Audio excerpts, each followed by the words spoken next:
Welcome to one of the bonus episodes that I promised to publish for my podcast episode about the French-German photographer and painter Florence Henry. I'm Anja Guttenberger, and this is Bauhaus Faces.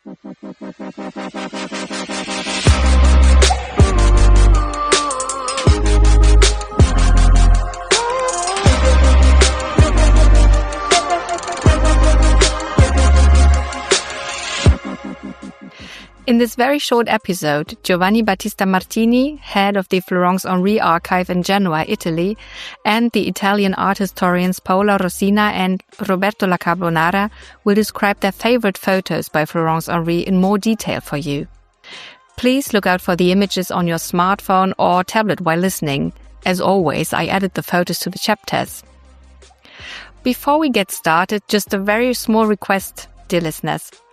If you like this or any other episode of Bauhaus Faces, or if you want to support this independent project, I would very much appreciate if you could take a moment and give Bauhaus Faces a 5-star rating on Spotify or Apple Podcasts, or a thumbs up on YouTube.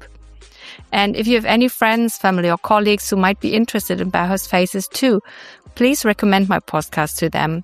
This way you will help me grow our community even more. You can do this directly in Spotify and Apple Podcasts via SMS or WhatsApp, for example. And feel free to follow me on Instagram too. You can find me there as @BauhausFacesPodcast. You cannot imagine how thrilled I am every time a new subscriber is notified.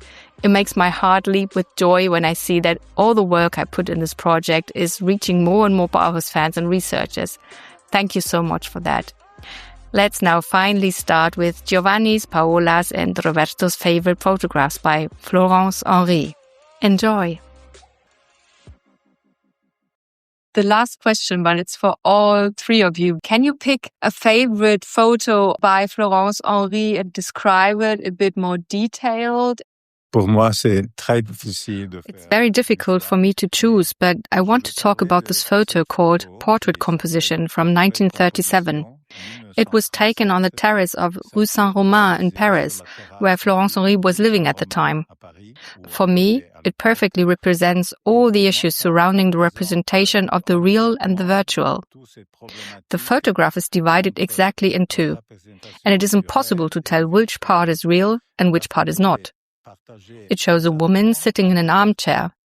Florence Henry used a model named Van Van, a model she used several times for her photos. Van Van is sitting quietly in one part of the photo. And in the other part, we see the shadow of the same chair, but it is empty. And we cannot understand which part of the photo is real and which part is reflected in a mirror. To compose this photo, she used a fairly large vertical mirror and positioned it in such a way that the two visions, the real and the virtual, are completely intertwined in a way that we cannot understand where one begins and the other one ends.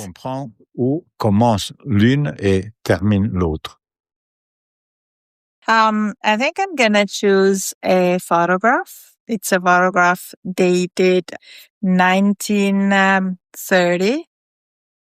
It's called Femme aux cartes. And we see a model. She's laying on the floor, probably. So we see her face. Her eyes don't look in the camera, but her models never do. So we don't have a direct gaze or direct stare in the camera. Their eyes are always looking somewhere else. The face of the model is in the lower right corner. Then her right arm is raised over her head. And we see some playing cards scattered in the upper part of the image. What I love in this image is that at first we just perceive it as a simple portrait. But then if you look at the image itself, you see there is a very, very careful composition of triangles. So she's working with triangles. We've got one at the lower left part, one at the top left, one larger at the right.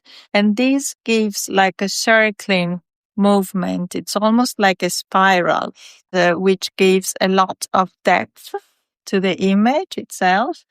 At the same time, it's a very sensual image because of the way she used her blacks, which again, we should talk hours about the way she uses her black and whites and her ability of printing, which was technically astonishing.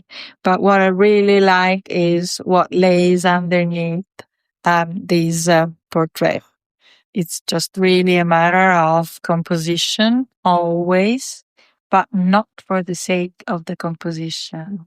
We don't get these at first. It's when we look carefully at it, we see all those triangles that give this swirling movement.